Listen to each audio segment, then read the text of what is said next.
Namita, 6 decades and 23 books. But you began by editing a magazine when you were 18.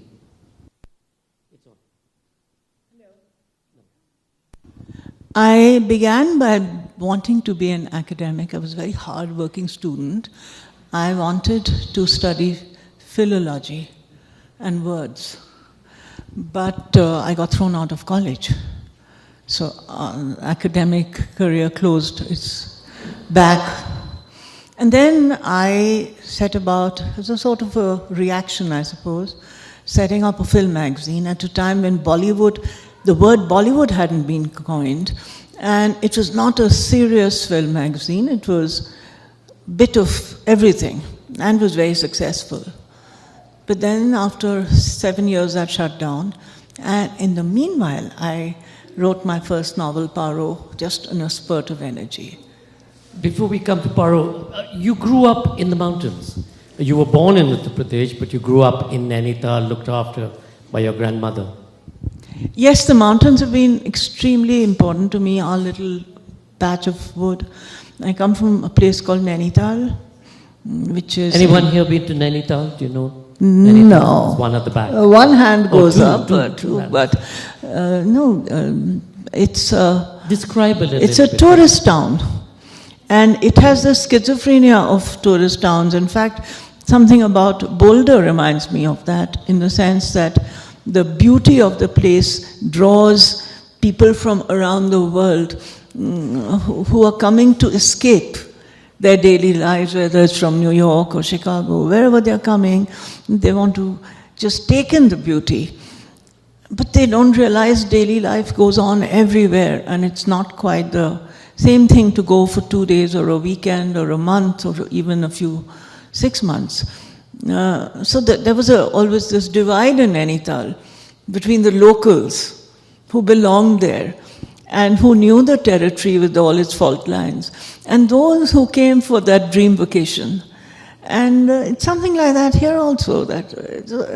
That's life, I guess. Those of us who are living in a place, and those who are seeking an escape into a safer space in a way. So I've written a novel about that, a Himalayan love story, about the tourist towns and their inner character.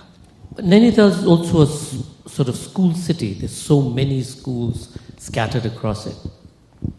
Yeah, but that increasingly is not its main thing. It was very much a school city, and it never was the prime school city, but because it's up a hill, the energies are scattered. The young children descend once in a while, that's about it. Namita, the mountains have played an important part of most of your books, including your latest book, Never Never Land, which is set up in the Himalayas. William Blake wrote, great things are done when men and mountains meet. This is not done by jostling in the street. And I don't know. When I go to a mountain city, even if I drive up for half an hour from here, I just feel the mountains take me in, they embrace me. And I've just come back I'm going to Bhutan next month, I've just come back from Nepal. Especially the pan-Himalayan identity is very important to me, but mountains anywhere, they mean everything to me. Well, in many ways, Boulder is as well. That's why Boulder is so dear to me, because it's here in the lap of the Rockies. Your first book, Paro, it was described as the most sparkly book of its time. You burst upon the literary scene, as was written in one of the reviews. How did that come about, and was that a brave thing to do? Did you, when you were writing it, were you feeling brave, or you just... No, I never feel brave, ever. I just wanted to write the novel, and I thought it was the most natural novel for me to... it's nothing. It's a story that came to me when I began writing it. And halfway through, my father saw a copy of the manuscript, which was being typed out in an electric typewriter, which was quite new and good those days, because it had an autocorrect thing. And he said, what are you writing? So I've said, I'm writing a novel. It's called Paro, Dreams of Passion. He says, I hope you're being discreet, child. And he knew I don't do discreet. It was the most indiscreet novel of its time, which is the reason 40 years later it's still being celebrated and published in a whole new edition earlier this year. You know, Sanjoy, I don't think it's so indiscreet. I think it's what a lot of people said it was pornographic, but what I think really irritated people was that I laughed at men. And there are 3 or 4 central characters, and each of them, I mean, I don't dislike them, I quite like some of them, but I find them funny. I find their masculinity a bit ridiculous. That's what I think irritated people. And, you know, comedies, I mean, social comedy doesn't survive because things change. And I'm actually very surprised that a book which is essentially a social comedy has been read, and it has been in print for 40 years. And young people read it now and they look at me and they look and they say, you wrote this? I said, yeah, I wrote it.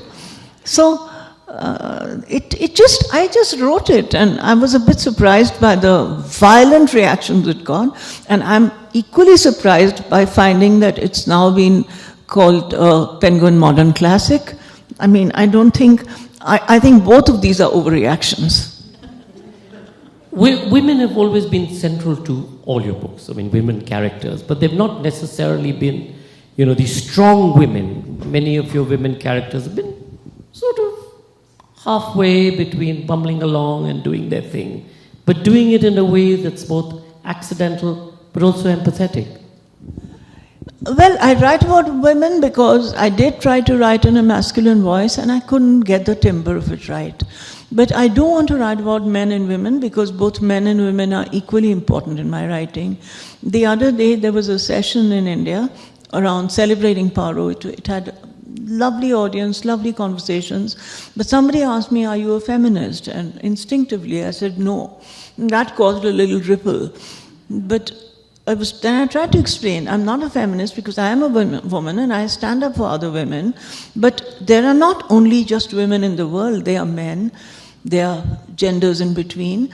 And nobody, it's the degree of privilege and the degree of entitlement of different people along this cross-section that we have to defend anybody who is more vulnerable. So I can't just say women and then just have a lot of entitled women.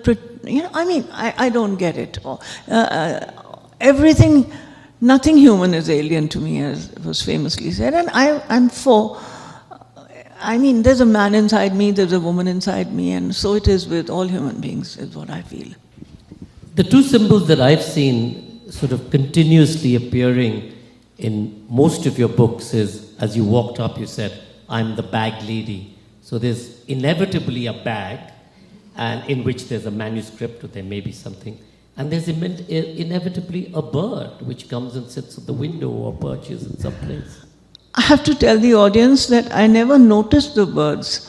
And then Sanjoy pointed it out, and I then did a recap.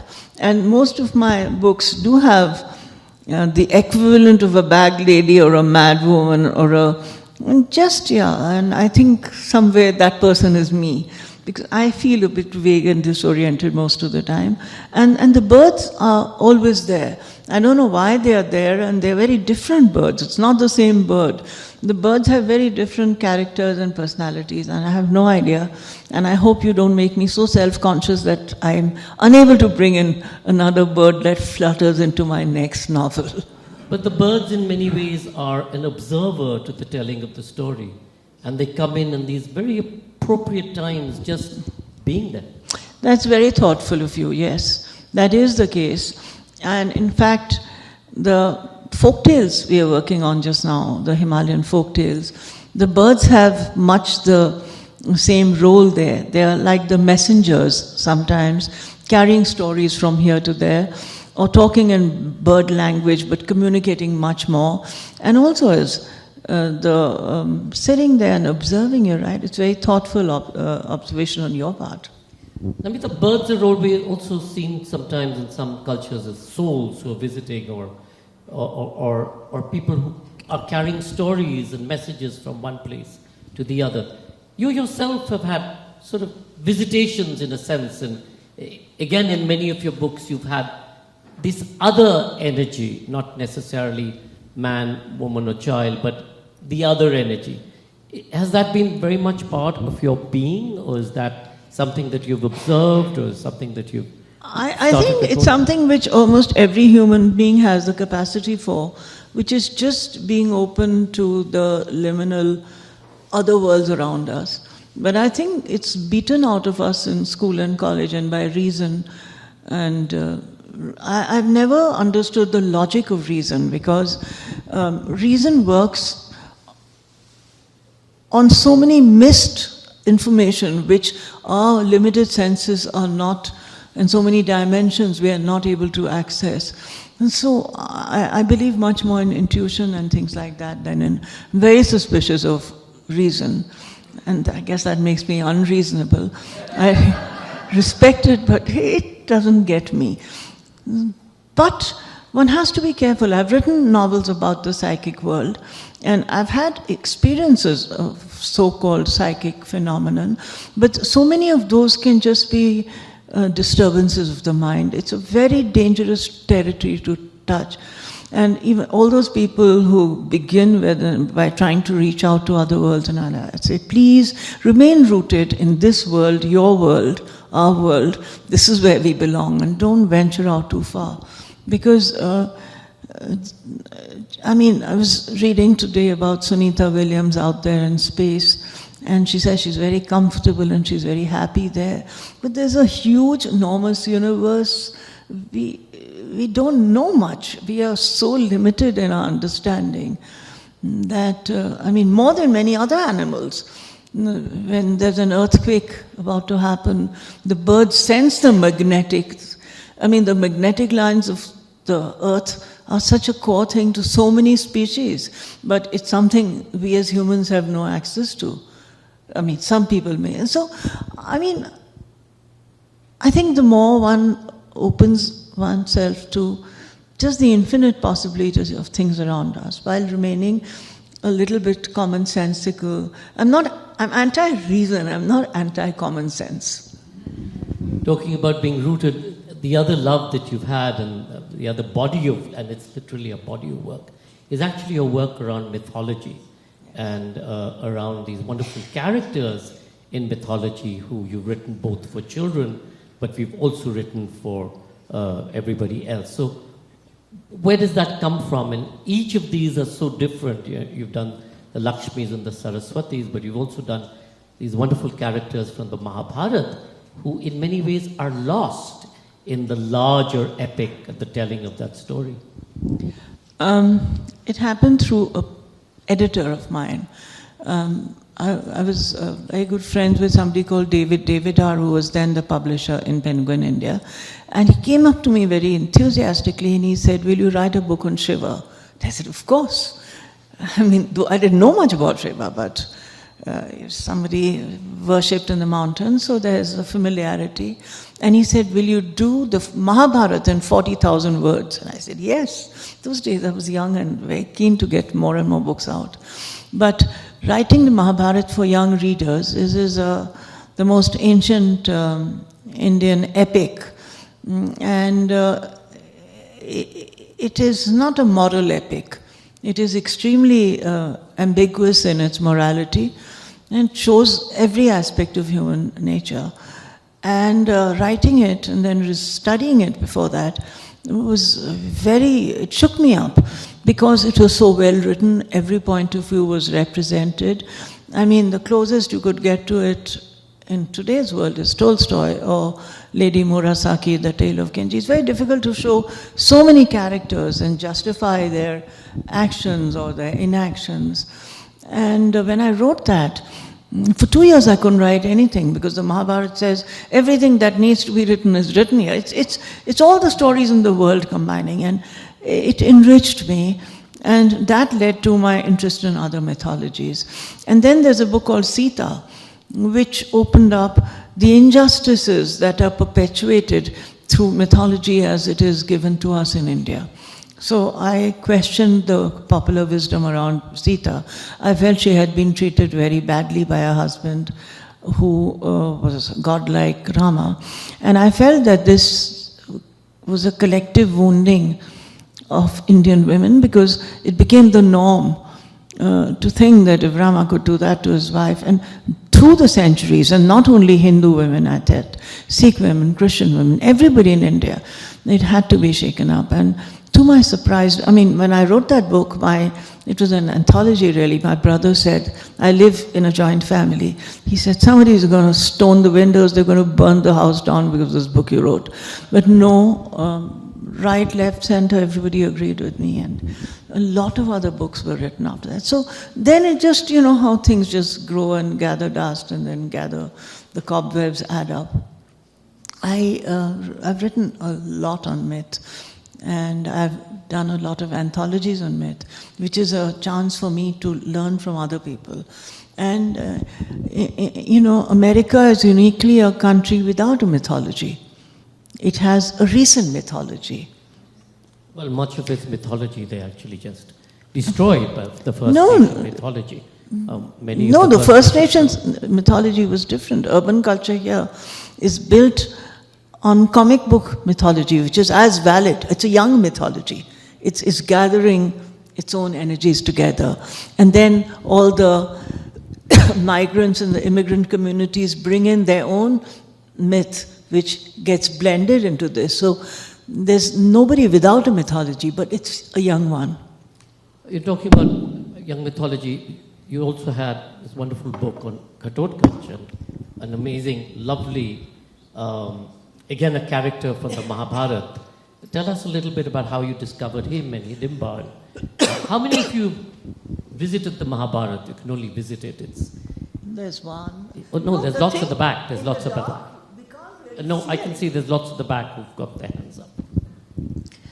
Well, I think that's too obscure to go into, but it was, again, in the mythology, in the stories of the Mahabharata, there's the Pandav brothers go to the forest, and there's a Rakshasi who's a demoness, and she falls in love with the strongest and most silly of them, actually, Bhim.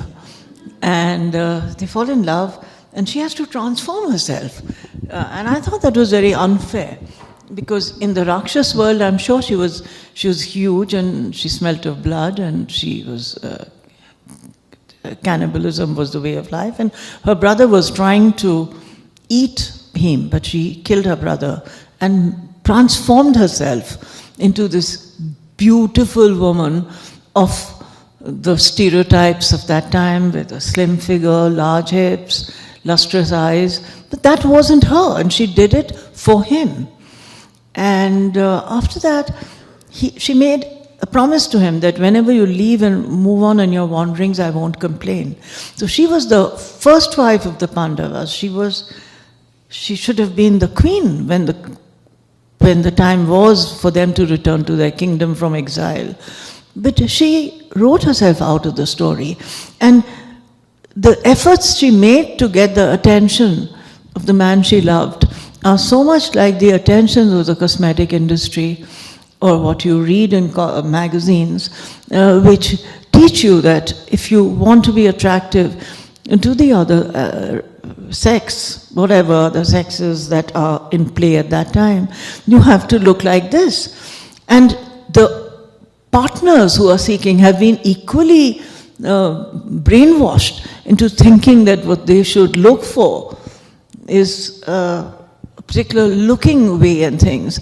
And I think this causes a lot of mismanagement of our human resources, because so much time is wasted in trying to look good. Though, mind my words, I mean, grooming is there for all animals. Cats groom, peacocks groom. So I'm not being... But something about the way she extended herself to this man, the way she was left behind after that, and the way afterwards her son, who was a very noble, the first of the Pandavas, he had been forgotten and then used as cannon fodder. I mean, the story is too complicated to explain here. It hurt me, so I wrote it in a way that young people should learn to recognize that there is no other, because the othering of her, because she was a demoness, which is basically a different tribe from the ruling tribe. So it was a complicated thing I was writing in my mind, but it turned out to be a readable book. One of the influences that you've always had is you've been drawn to Japan. But Japan is never necessarily featured in any of your books. Well, one of my books has been translated into Japanese but not published. And Japanese culture came very close into my life when I was quite young, because my late husband, a lot of Japanese friends declared him an honorary Japanese. I don't know what that means, but I know that it led to deep, deep, deep friendships and loyalties. And 40 days after my husband died, two gentlemen from two different trading companies came to my house and they said, "Namita-san, never worry, we are there for you." And I was so touched, because I was having a very difficult time. And I was a consultant to many Japanese companies, but mainly led by these two and then two others, for almost 12 years. And I'm told I became very famous in some bars in Japan as this Indian lady in a sari. I used to wear saris then. And it's very strange, because how I won the trust of the Japanese was that I used to love to drink in those days. Sadly, I can't do so much anymore. And I would drink them under the table. And Japanese people, they actually don't have much of a stomach for alcohol. They quite like it, but I mean, there have been moments in the golf club in Delhi where I've said, "Please come and have dinner," and I drink cognac. And I can drink very large quantities of cognac. Why is another story. In fact, I'll tell the story, but I'll be diverting. I'll tell that story next. I mean, let's amuse the audience, the sparse audience. So then, it's been known to happen that there would be 3 or 4 Japanese gentlemen sitting there with me, and one by one they would fall into the soup or into the tandoori chicken, and they would say, "Namita-san, very strong lady." So it was very good for me, but I didn't do it for that reason. I was very proud of my prowess. And the reason why it all happened was that my grandmother, I lived in the mountains with my grandmother when I was growing up, and we came from a very patriotic family. They were all freedom fighters and things. And my great-grand-uncle, where we all were part of this family, was a very righteous and good man, Govind Ballabh Pant, his name was. And they were Brahmanical and all that, but my grandmother loved to eat meat, which we would get in from neighbors, steal it and bring it, because it was a vegetarian house. And when Gandhiji was assassinated, she had a nervous breakdown. And the civil surgeon, the doctor, told her to have a little port every evening. But that grew and grew and grew. And she used to drink a lot. Women in the mountains, they're known to smoke and drink, but she really took to it. And when she was bringing me up, on any occasion, she would give me a spoon of brandy. She'd say, "You'll catch a cold, have some brandy." So from a very young age, I was given these spoons, and that's what novels are all about. That, I mean, there are so many hidden narratives. Who would know that one day my success in working with Japan would come from all those spoons of brandy that my grandmother fed me when I was a little child. And I was living with her. If my mother was in another place, I'd been handed over to my grandmother to be looked after. And had my mother known this was happening, or my father, they might have said, "Not such a good idea." So how come no Japan in any book? Well, Japan is not in any book, but the most important book I've ever read is somebody called Lady Murasaki in the 11th century. And she wrote a book called The Tale of Genji. And it's a very, very thick and beautiful book. And it looks at change in Japanese society at that time, because it's when Buddhism is just beginning to enter Japan. It's a fascinating, it was written at that time, it's not history being told now, that the Genji himself was this beautiful, very wonderful prince, but each of those characters stayed with me. And so you may think there's no Japan in my book, but many of the characters are borrowed or insidiously come from the characters in The Tale of Genji, which I think is one of the most beautiful, moving and true to life novels. The first novel, in fact, it is known as the first novel. It was a pillow book that the Lady Murasaki who wrote it was educated, and pillow book was meaning that she would keep it under her pillow and write it. So yes, Japan has, and I'm hoping to get back to Japan this year. I'm pushing for some Japanese writers in the Lit Fest, and yeah, I want to, in fact, one of the voices inside me has been saying, get back to Japan, because I love it. And the place I go to in the mountains in Japan is a place called Togakushi, which belongs to some friends of mine, where it's high in the mountains, and yeah, it's got a goddess who her brother quite characteristically pushed her in a stone behind the mountains and imprisoned her, and so on. The Japanese myth, all the myths in the world, they have so many motifs in common. And thank you for reminding me, first of the bird, and secondly about Japan. I mean, more than the audience, it's just listening to and bringing back to life so many things I've forgotten about my own work. Because when I write a book, I don't know how many writers this happens to, but the minute I finish a book, I forget everything about it. It's like childbirth, I guess, or something. I remember nothing. I don't remember the names of the characters. I don't remember the plot. And I just move on. But you do remember the names of your daughters. You have to. And my son-in-laws. Sons-in-law. You know, the funny thing is, a soothsayer the other day said to me, Namita, that one of the places that we should look to going to is actually Japan. Said, why aren't you doing anything in Japan? You must do Japan. A soothsayer? A soothsayer, yeah. Oh, well then I think that's why I'm going. We better go to Japan together. We better go to Japan, and I yes. You talked about the characters in your book. Many of your characters, women or otherwise, older or otherwise, are fairly eccentric in a sense. Is that reflective of you?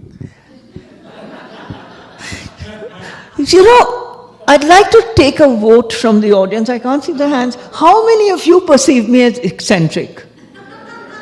Oh, quite a few. Well, you know, eccentric people don't think they're eccentric. And, well, good or bad, I don't know. Eccentric is eccentric, yeah. Let's say I don't read the room like other people do.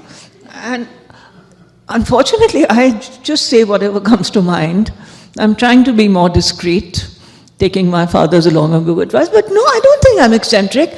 And I think the characters are eccentric. And I think it's because, again, you've hit a clever point there, because I grew up in the mountains, and our community was not so much now, one of the most inbred communities in India. There are two communities in India that are very deeply inbred. One is the Parsis, and they're supposed to be eccentric because of that inbreeding. Well, they're supposed to be mad, not just eccentric. To be more discreet, Sanjoy. I mean, next you'll be calling me mad. Eccentric is good. But in our community, the Kumaoni community, the Kumaoni Brahmins just intermarried among each other, so everybody was a cousin 3 or 4 times over. And there was a high degree of insanity. And sometimes, I've heard this said by relatives when I was growing up, very proudly. They said, we have the highest degree of insanity after the Parsis. And this was almost a point of honor. And I mean, I've seen a lot of people bordering on insane or having crossed the line. And so that's why I've grown up among eccentric people, and they make for very interesting characters. It gives them a large scope of action. I mean, if you only wrote about very reasonable and boring people, you'd get a very reasonable and boring novel, wouldn't you? What's really interesting in her latest book, Never Never Land, is you have two wonderful older characters, but they come from two completely different class systems and backgrounds. And the class, and less so the caste, but certainly the class system you see across your novels. God's Graves and Grandmothers, for example, really delves into that in some depth. Tell us a little bit about your understanding of class. I think India is one of the most stratified societies in the world, and yet there is social mobility. I mean, one pirate sort of buccaneer will come and take over a kingdom, and then he'll say he's descended from the sun god. So people keep moving up the scale, but it's a very divided society, and yet it is united in some ways. I find that very fascinating. I love India very much, and I love everything about it, but this stratified social society and how it all comes together, it interests me. So the social background to the novels, I think, is important to place the context of the characters, that's all. And did you want to tell us a little bit about these two characters and the two different places they come from? And how do they come together and support each other? You know, I was writing this novel at a time when I was going through a very, very difficult time in our collective personal life as a family. There was a lot of illness, there was a lot of things happening. So I said, it keeps my equilibrium if I go on writing every day. So I began writing, and I owed one publisher, old friend Ravi Singh. He was getting angry with me because I hadn't given him the novel I had signed up for. So I told myself 200 words a day. And any of you who are planning to write a novel, just remember, if you write 200 words a day, or anything if you're planning to write a book, 200 words a day becomes 6,000 words a month, which becomes, my mathematics is not so good, but it becomes a lot of words later. So I just sat down and I didn't know where the story was going. I didn't know anything about it. But these two women appeared, and one is in her mid-90s, and one is about 102. And the one who is 102 is very fascinating, and she's almost a reflection of the character in my first novel, Paro. And I don't know where they came from, but they just took on a life of their own, because I don't know any similar situation or people and things. So it's as I'm growing older, I think I am looking both at young people who are so vulnerable. They are so innocent. They don't know how horrible the world is. Or if they do, they know it from television and all. They don't, I mean, they're full of sap, young sap and energy. And then as you grow older, you never think you're growing older. I mean, I feel about the same as I felt long ago. But at the same time, you are growing older, your body is growing older, your capabilities are growing older, so the gap, and yet you're feeling young, and that's what I was trying to write about in this. And then there's death which hangs there. And what makes this novel so beautiful, I think, is because when you read it, you think these women are eternal, they'll live forever, but actually, you know, any minute their candles could get blown out. So Khushwant Singh was a very famous Indian journalist, writer, people like that, and he... commentator as well. And huh? Commentator. Yes. And for my first novel, he wrote a blurb somewhere. He said, Namita Gokhale writes about love, lust, and death.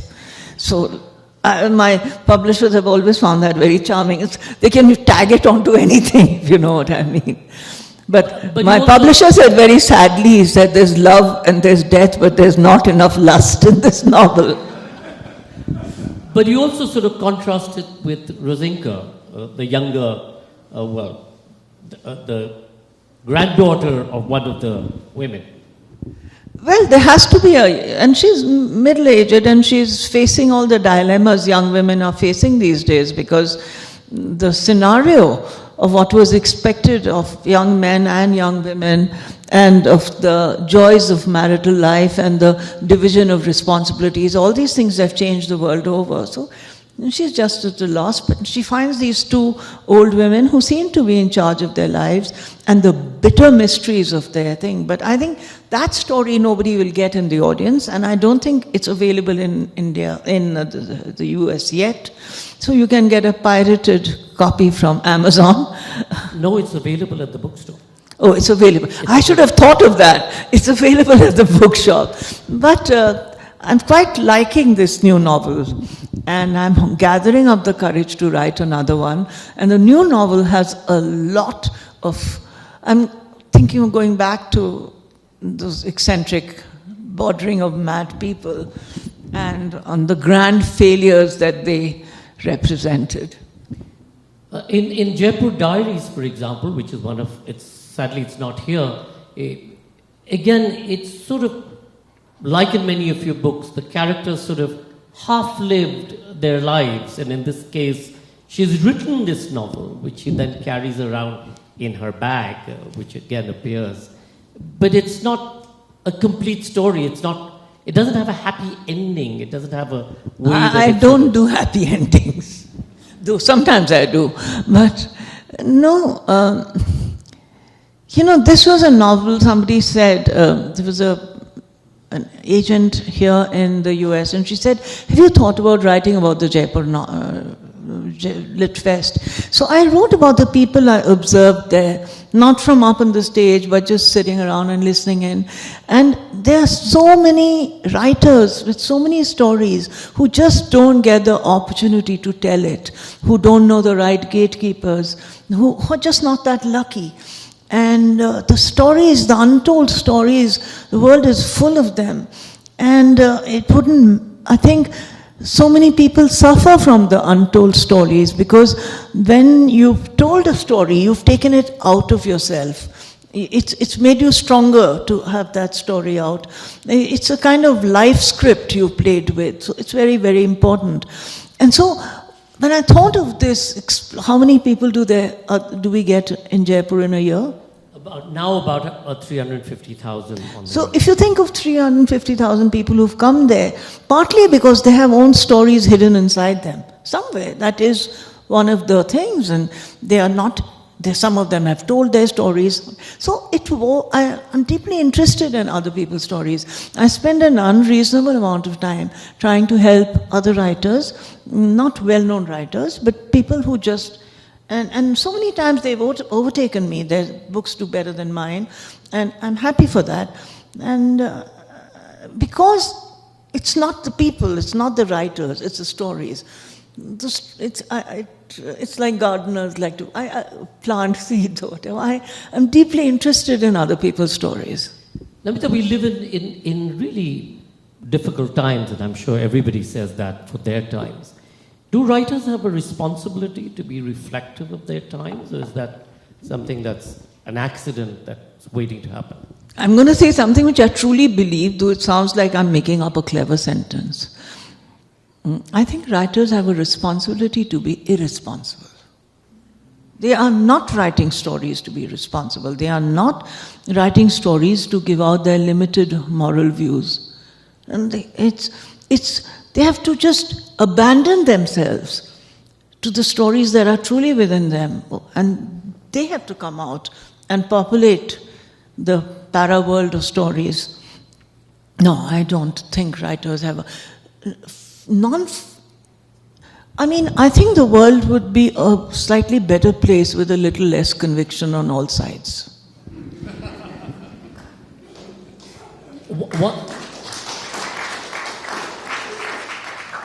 One of my favorite novels that Namita has written is actually God's Graves and Grandmothers, which I had the occasion to then adapt into theatre production.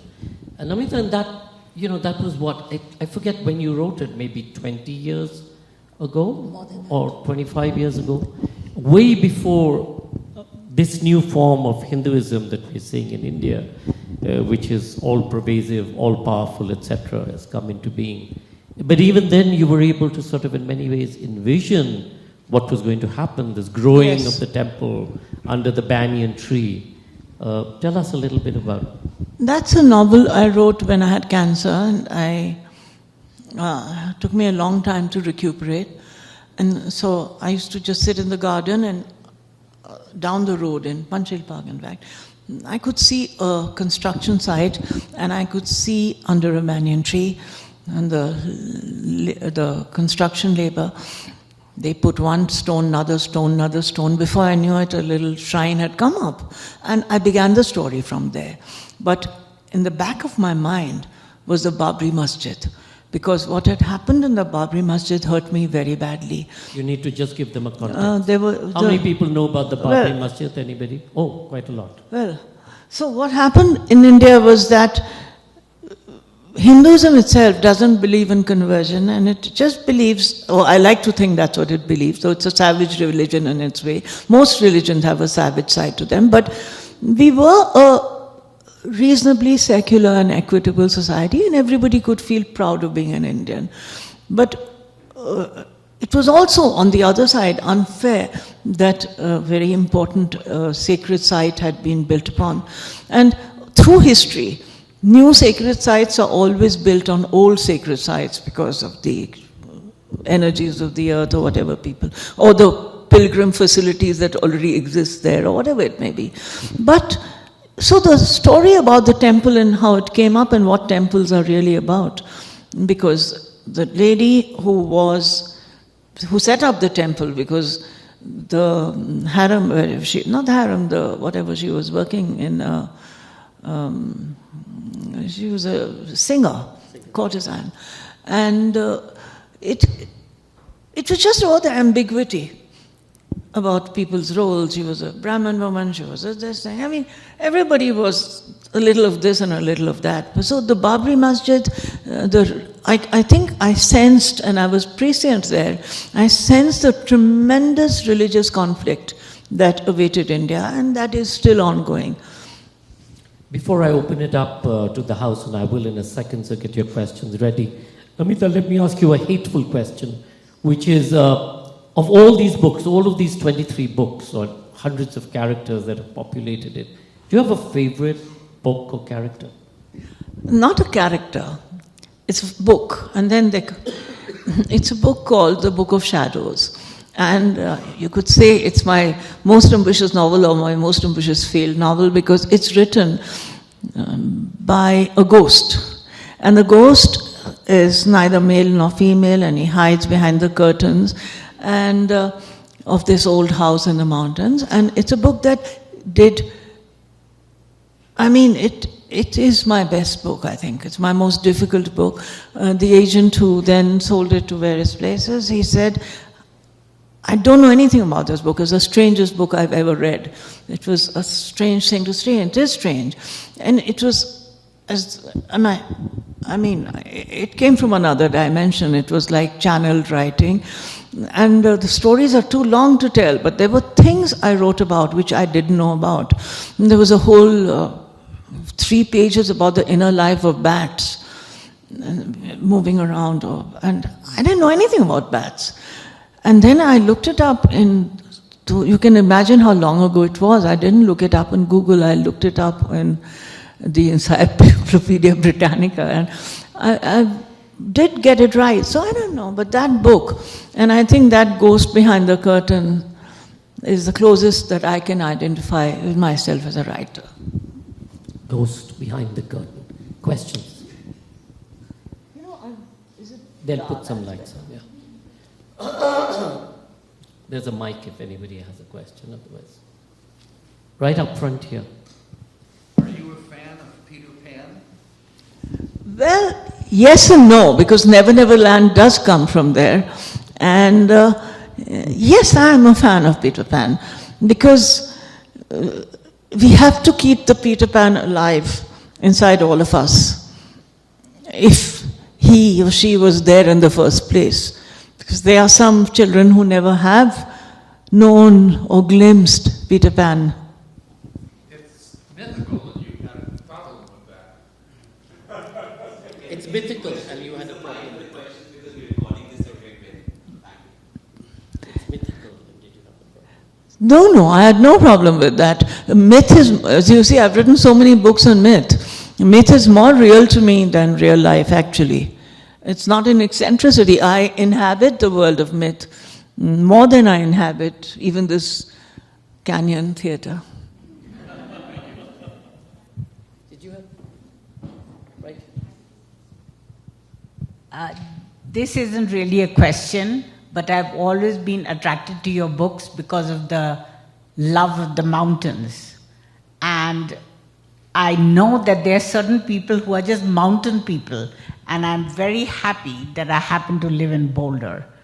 It would be nicer if I could live in Missouri, but Missouri has been turned into a hellhole by the tourists, so I might as well live in Boulder. You are the second person. Yesterday, there was a young man at the opening, and he as a student, he said, I love Boulder because it's like Missouri. Oh, there you are. But I think it's because it's a place where the plains meet the mountains, very quickly. Yes. And that is the strange energy of them. Not Yes, strange, but the yes. very special, Yes. unique energy of both these Right. places. And I think there are mountain people in the world, and you are one of them. Yeah, and I am also. there are mountain people and sea people. Yes. And the wisdom of the mountains is to be like a rock and keep standing there, which is why mountain people are stubborn. That And is sometimes a bit myopic, because sometimes it may be good to move away, but rocks don't know that unless they come and fall down on your head from some place. But sea people know the wisdom of the sea, which is different, that Which is it different. retreats, it returns, it retreats, it returns. So the wisdom of the sea and the wisdom of the mountains, well, I'm from the mountains. And Thank you for being a mountain person. thank you for all this mountain back. place where we are. Yep, right at the back. Yeah. Hi. I don't know where your books have been, because I've been living in the US for 25 years. So obviously, I'm so grateful for this festival being held here. I would love to pick up your book, Paro, and read about it. But this idea about the role and treatment of women in scriptures really speaks to me. And what I'm wondering about is, as these festivals, in one way, are very elitist institutions and accessible to certain kinds of people with certain social and economic status. Books written in English are available to certain people, especially in India. The No. reason I say that is I have family who live 2 hours away from Delhi in the rural part of Uttar Pradesh. And I look at this idea about Ramayana and role of women still very persisting and not being able to sift through that. I am there all the time. I see women getting married and still the perpetuation of that role. And I'm wondering how we can have the literature filter into people's life that It's a very... where do you live, my dear? I live here. Yeah, so that's why I don't think you know enough. I'm sorry to be so direct.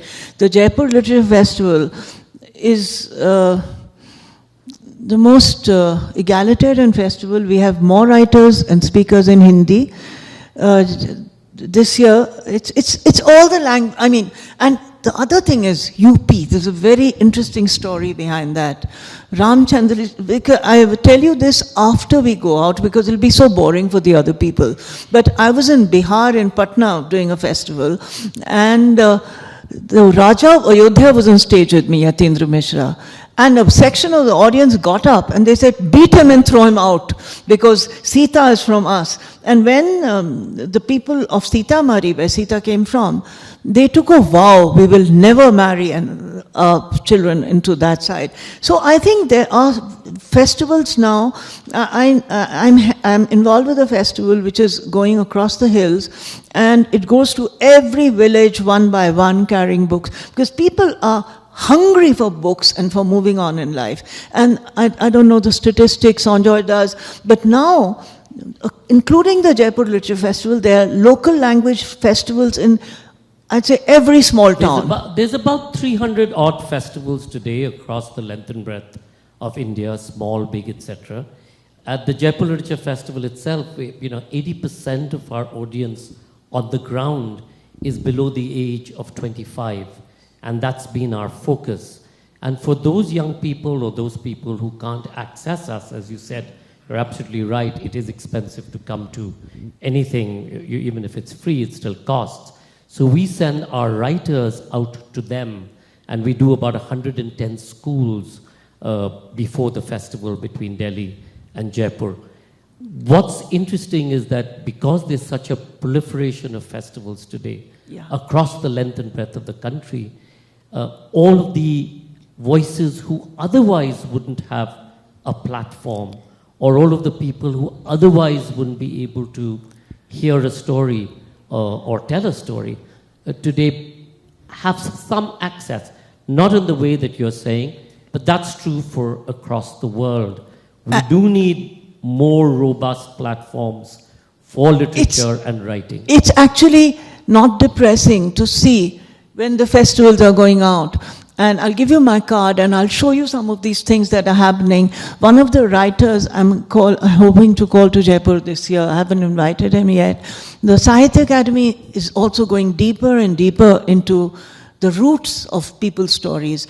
And there's a tailor in Maharashtra who's not, educated much, 10th standard or something. He's won an award for a story which is about a tailor.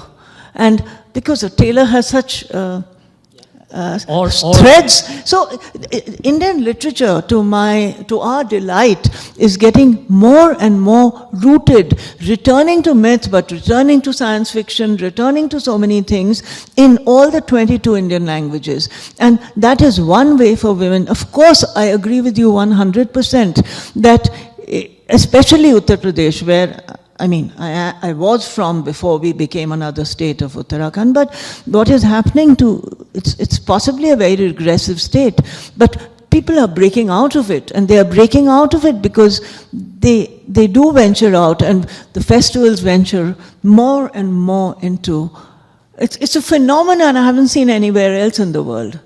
There's a lady called Baby Haldar who worked in somebody's house as a maid, and she wrote a book which became very famous.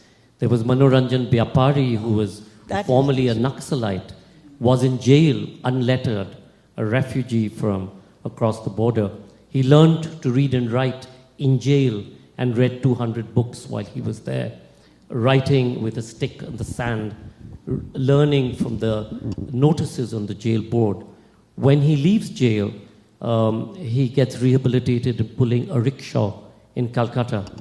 And he continues to read, and one day he picks up a lady, and he doesn't know a word, so he asks this professor from a college, he says, "Do you know the meaning of this word?" And the lady said, "Yeah, this is the meaning. But how did you come to the word? You're a rickshaw driver." And he said, "Well, I'm reading Mahashweta Devi's book." Mahashweta Devi is one of the most eminent literary laureates in India. And so she says, a rickshaw driver reading Mahashweta Devi's book, which is obviously not popular fiction, it's literary fiction. And he said, yes. So she says, tell me your story. He tells her his story. When they get to the destination, she gets up and says, show me the book. And he pulls it out from under the seat. And she says, okay, I am Mahashweta Devi, and I will tell your story. And he goes on to write his story. So he's now graduated from being a rickshaw driver to cooking in a school, but he's a Dalit. And he petitions the government saying that I can't stand on my legs anymore because when I was in prison I was beaten. So can you give me a desk job? He comes to the Jaipur Literature Festival where his book in Bengali gets published, makes headlines back home in Bengal. He then gets a position as the head of the library and then goes on to become the head of the Minority Commission. Comes back with the English literary translation. New York Times and Washington Post happen to be there, and I tell them the story. They do a half a page on that. He then goes on and he gets a ticket to stand for elections from the Howrah district, which he wins.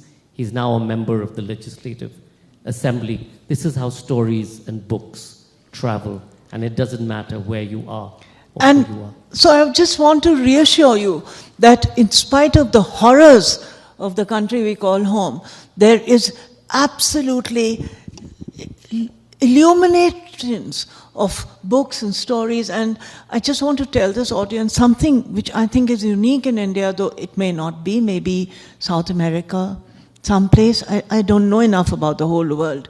But India is the only country where poets are venerated, because the Bombay film industry has two of the greatest poets in India also writing film lyrics, Gulzar Saab and Javed Saab. So poetry is there in the hearts and minds of people because they hear them. So do come to the Jaipur Festival and take a look. And do fight for books. Remember, the United States, both Texas and Florida, are the two states that ban the maximum number of books ever. Last year, they banned Shakespeare's Romeo and Juliet, The Diary of Anne Frank, and Margaret Atwood's Handmaid's Tale. And when we did this session of banned, burnt, and censored in Houston, two people in the audience at the end of the session came up to me and said, "Oh, we didn't realize that this is the impact when you ban a book.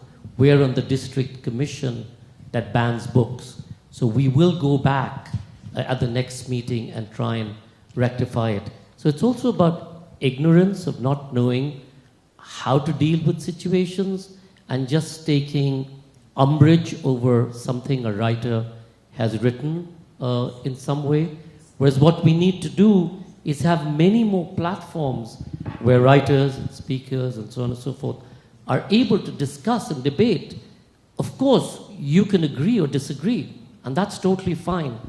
But do you need to ban or burn or censor? That's the question. So on that happy note, thank you so much, Namita Gokhale. Ladies and gentlemen, thank you.